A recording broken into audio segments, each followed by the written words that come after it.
দেখো মিস্ত্রির কি অবস্থা।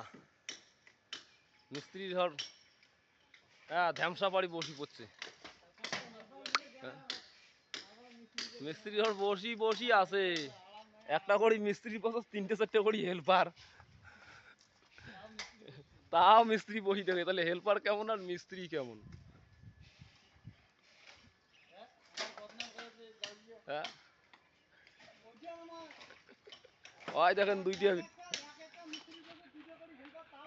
মিস্ত্রি, তাও মিস্ত্রি বসি থাকে, হেল্পার আর পায় না। মিস্ত্রির প্রমিস কি, হেল্পারের প্রমিস কি? ভাড়ার উপর সব গোয়া ফেলে বসে পড়ছে। ওই দেখেন করে দেখি জল তুলি নিয়েছে, জলের এত মঙ্গা। देखो कैसा कैसा लोग रहता है। किधर से पानी उठ रहा है। पूरा ड्रम में पानी भरा हुआ है, नीचे से पानी उड़ा मग्गा से।